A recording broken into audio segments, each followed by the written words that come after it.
I am the lead engineer for instrument and sensor technology here, as well as I do work at Michigan State University for the Department of Geophysics. I ran across an RSS video feed off of Reuters News about these people who were dressing up and mascotting in public and going out into the various different parks around London as well as in Eastern Europe and Berlin. And I looked at that, and then I watched some of their video, and I thought, and I saw the reaction of the public, and I thought, man, that is like really cool.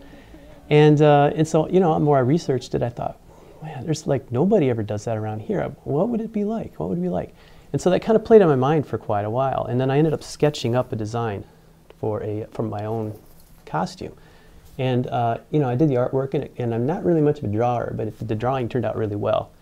And so from there, it just kind of percolated around my head for 8 or 9 months, I guess.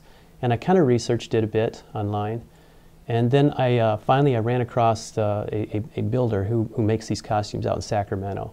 The reactions would range from people walking past you as if you weren't there to, you know, that was probably the worst reaction. And then the best reaction I got was probably from an 80-something-year-old lady.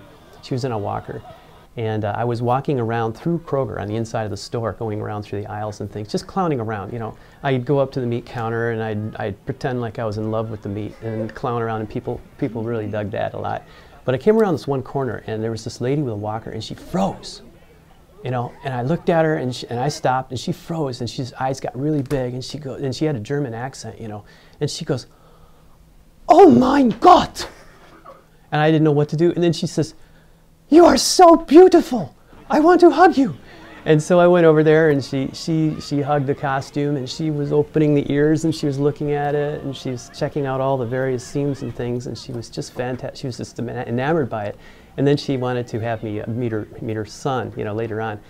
But if you do see him, you know, I hope people get the opportunity to come out and, you know, and clown a bit, and you know, we can dance and things like that. And I discovered, you know, I don't really dance very much, you know, but when you put on a costume, or you dress up as a character, or you go and you become an actor, and you get up on stage, you will find that the personality of the actor may be quite a bit different than who you really are in real life.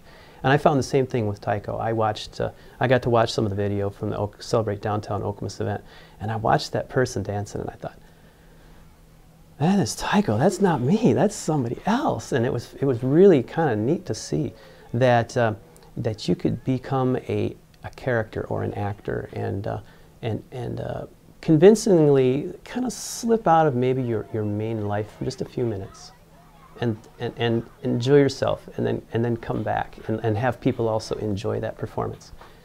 And so that's kind of what I was hoping we could see.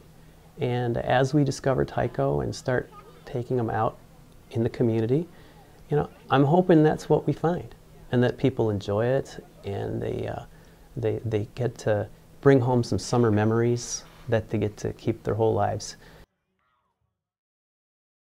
Chocolate, chocolate, and more chocolate was on the mind of over 400 guests at the 23rd MSU Chocolate Party. We've been hosting some of the best chocolatiers in the Lansing area and providing an opportunity for the people of Lansing and beyond to enjoy some of the great sweets that their creativity can provide.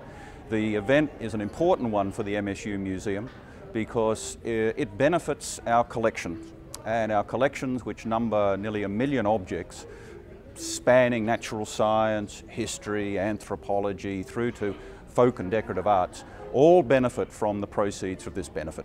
The Chocolate Party has a new theme every year, which has included spaceships, pyramids, and gardens. This year's theme was Cabinet of Curiosity, which is supposed to reflect the ideas of museums as a place where oddities were stored. With all the sweet stuff going around, guests were invited to quench their thirst with milk or even a glass of wine to complement the taste of chocolate. As an event for people of all ages, one has to wonder, who gets more excited about it, the kids or the adults? Sure, it does appeal to families, but while the kids do love the chocolate, don't underestimate how much the adults love the chocolate as well. It should be noted, in 2 years, it will be the 25th Chocolate Party, and something very special is being planned for the event. In East Lansing, Lauren Ragan, Home TV. Legs in a trash can. That's actually a mannequin. I finally did understand. It's a mannequin in a trash can, which I get, but I don't know if it had the right message. A Lansing bookstore played host to a New York Times bestselling author last month, and she was ready to rock. I have a kitten. I don't get that. And here she looks like a... Meg Cabot, mostly well known for her Princess Diaries books, kicked off her tour for her new book, Size 12 and Ready to Rock at Schuler's Books. I have to say, it's a little bit about abuse. She's dealing with a girl who has a relationship from her past that's coming back, and if she had just kind of told people what was going on about it, she wouldn't be in the situation that she is. So it's really, I think, important not to have secrets. Some of them can come back to haunt you.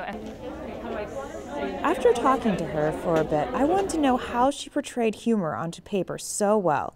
So after quoting one of her more risque parts of her books, oh my God, I learned her secret. I think that that's kind of how my family copes with heartache. I mean, I think that I come from a family that has had a lot of hurt, and I certainly have too. And I think that one of the ways that you deal with it is just by being funny.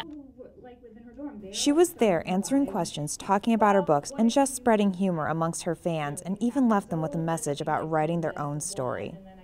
I think that if you're a young writer, writing helped me so much to get through all the situations that I've been through. Keeping a diary, it probably kept me from killing my younger brothers, and I really recommend it to anyone. And I hang on to my diaries. I've hung on to them since I was in the 2nd grade, and now I use them to help me with my writing and stay in touch with readers who are that age, because even though the technology and stuff changes, your emotions don't change.